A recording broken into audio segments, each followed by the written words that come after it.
Dabangg Delhi versus Gujarat giants match preview అయితే వద్దాం ఈ వీడియోలో. దబంగ్ ఢిల్లీ చూసుకుంటే అన్స్టాపబుల్ గా ఉన్నారు. 4 మ్యాచ్ ఆడితే 4 మ్యాచెస్ కూడా విన్ అయ్యి టేబుల్ టాపర్ గా అయితే ఉన్నారు దబంగ్ ఢిల్లీ. మరోవైపు గుజరాత్ జైన్స్ చూసుకుంటే మాత్రం వాళ్ళు 4 మ్యాచ్ ఆడితే ఒకటొక్క మ్యాచ్ అయితే విన్ అయ్యారు. లాస్ట్ మ్యాచ్ లో అయితే జైపూర్ పింక్ ప్యాంథర్స్ తో గోల్డెన్ రైడ్ లో అయితే లాస్ అయ్యాలని చెప్పొచ్చు. ఫస్ట్ మ్యాచ్ కూడా టై బ్రేకర్ లో లాస్ అయ్యారు. సో బాగానే పర్ఫార్మెన్స్ ఉన్నప్పటికీ అంత లక్ అయితే ఫేవర్ చేస్తారని చెప్పొచ్చు గుజరాత్ జైన్స్ కి. ముందుగా గుజరాత్ జైన్స్ గురించి చూసుకుంటే ఈ మ్యాచ్ లో వాళ్ళ డిఫెన్స్ లో కెప్టెన్ శార్దుల్ అయితే లాస్ట్ సీజన్స్ తో కంపేర్ అయితే ఈ సీజన్ లో అంత బాగా పర్ఫార్మెన్స్ అని చెప్పొచ్చు.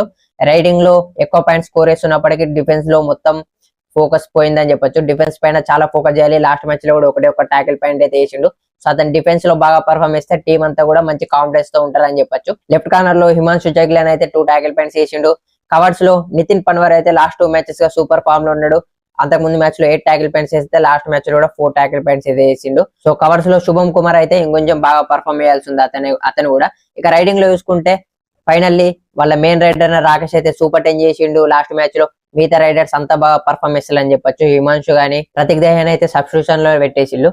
సో లాస్ట్ మ్యాచ్ లో బి అజిత్ కుమార్ ప్లేస్ లో రీప్లేస్మెంట్ గా వచ్చింది ఈ సీజన్ లో ఆర్యవర్ధన్ అనే రైడర్. సో అతని సబ్స్టిట్యూషన్ లో తెస్తే 4 రైడ్ పాయింట్స్ అయితే వేసిండు. కొంచెం హోప్స్ ఇస్తుందని చెప్పొచ్చు రైడింగ్ యూనిట్ కి అతను అయితే. ఇక దబంగ్ ఢిల్లీ గురించి చూసుకుంటే వాళ్ళ రైడింగ్ లో కెప్టెన్ ఆశు మాలిక్ అయితే సూపర్ ఫామ్ లో ఉన్నాడు. 4 మ్యాచ్ ఆడితే 4 మ్యాచెస్ లో సూపర్ 10 చేసిండు.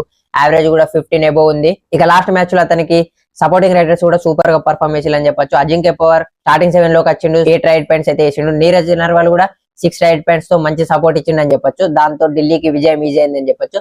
వాళ్ళ డిఫెన్స్ లాస్ట్ మ్యాచ్ లో బాగానే పర్ఫార్మ్ చేసిండు. రైడింగ్ అయితే టోటల్ గా డామినెన్స్ చేసిందని చెప్పొచ్చు. డిఫెన్స్ కూడా అందరు కూడా టాకిల్ పాయింట్స్ అయితే స్కోర్ చేసిండు. డిఫెన్స్ లో మంచి స్ట్రాంగ్ డిఫెన్స్ అవుతుంది. సో ఈ మ్యాచ్ లో గుజరాత్ డిఫెన్స్ వర్సెస్ ఆశు మాలిక్ గుండే అవకాశం ఉంది. సో గుజరాత్ దగ్గర కూడా మంచి రైడర్స్ ఉన్నారు ఫామ్ లో లేనప్పటికీ. ఢిల్లీ దగ్గర మంచి డిఫెన్స్ ఉంది కాబట్టి మంచి మ్యాచ్ చూసే అవకాశం అయితే ఉంది అనుకుంటున్నాను నేను. వైజాగ్ లెగ్ లో అయితే లాస్ట్ మ్యాచ్ చెప్పుకొచ్చింది. సో మ్యాచ్ లో ఎవరు విన్ అవుతారు అనుకుంటున్నారు కింద కామెంట్ చేయండి. అలాగే నెక్స్ట్ వచ్చే ప్రో కబడ్డీ వీడియోస్ కోసం మన పేజ్ అయితే ఫాలో అయిపోండి.